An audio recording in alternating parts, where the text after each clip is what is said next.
Hey everyone, my name is Tony and welcome back to the final part of how to build a deck part 3 with SketchUp. In this final episode, we're going to finish off the railing, add some final details, and bring the entire model together. Let's dive in.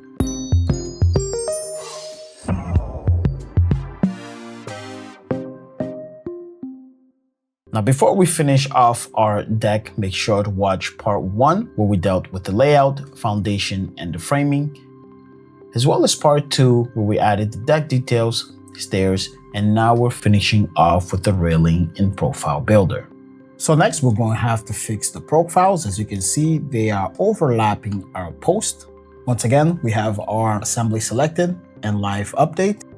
So we'll go over to our profile member. If we take a look at our bottom rail, so we are going to adjust the end setback to 3 inches. 3.5 inches, and there you go.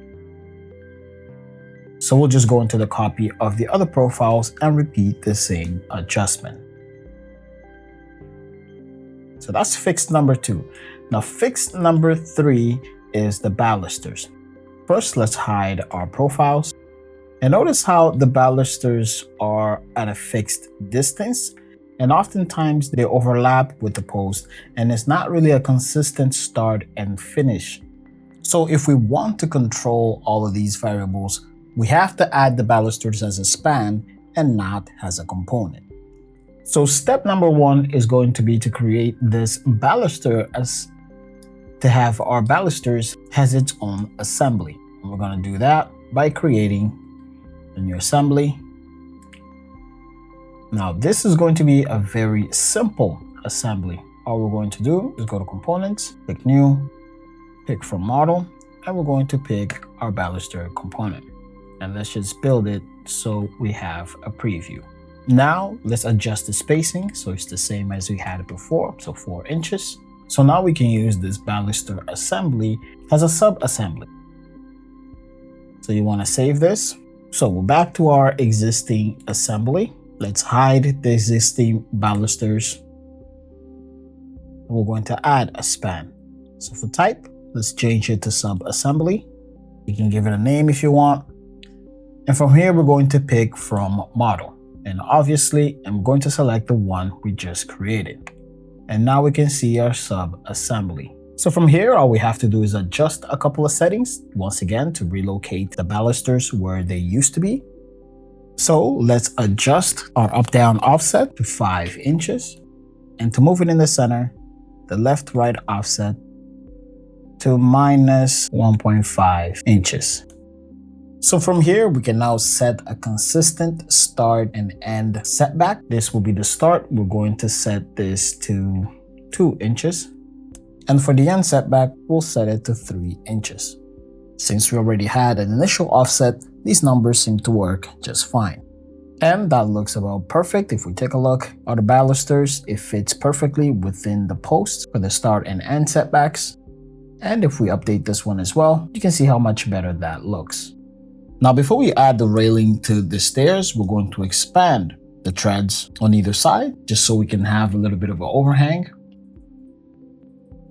So we'll come over to these objects, go to soften the edges, and reduce this to 0 degrees for now. Once again, we use deep stretch and select the entire corner of my stairs and move this over to 4 inches. Once again, you can see how useful deep stretch is to correct a few mistakes like this, so you don't have to do all the extra steps. And ideally, you can move this 4 inches as well. Moving over to the stairs, we're going to create and adjust a second assembly. So let's bring over our path, make sure it's positioned properly. Go into the group, select the polyline, and build a long path. Now, notice how these two assemblies intersect. They're sharing one post at this very corner. So a quick solution would be to hide one of those posts. We can do that using the infill options, but notice that when we hide, the balusters also disappear because the post is being used as a support in the span sub-assembly. So the solution is pretty simple. We're going to create a second post component that we're going to use as a support. First, we're going to copy our main post. We're going to keep the same settings and we'll just change the name to post X. Now we can select that component from the model. And on this new component, we're going to choose the simple square as the 3D object. And the final step, we'll go into the span settings and change the support to this new post X. Now that we've swapped the span support, we can hide the original post without affecting the balusters. And with that adjustment, we're finished. We're going to simply copy this assembly to the other side. And if you're interested in following a workflow where it's one continuous assembly, you can check out this video. It follows a step-by-step workflow. The link will be in the description. So now we can move over to adding the materials. Let's start with the deck. I'm going to drag and drop my wood texture, scale, explode. And with the paint bucket, I can sample that texture and then apply it to the deck.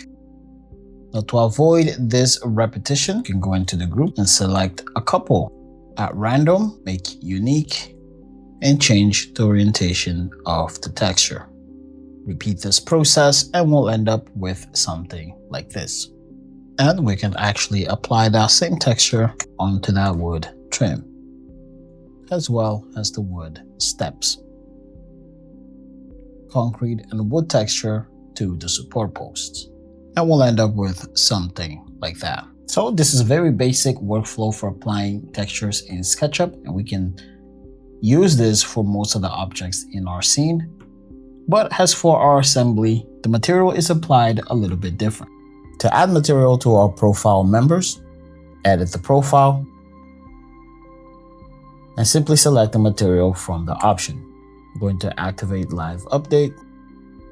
And you want to repeat this to both of the other profiles. Now for the post, this can be done a little bit more straightforward. We could just go to the original component and apply the material directly. And similarly with our balusters, we can just add a solid color, let's say metal, to the component. And we can just do a slight edit on that material. And that's looking pretty good. Let's also update the other assembly. And we'll end up with something like this. And with that, we have our final result.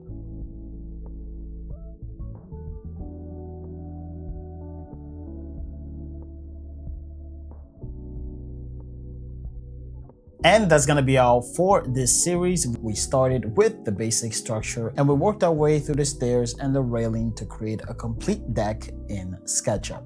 As always, make sure to watch part 1 to 3 as the entire series is filled with a lot of tips and values. Don't forget to like, share, and subscribe. Leave a comment on what series you'd like to see next, and I'll catch you guys in the next one.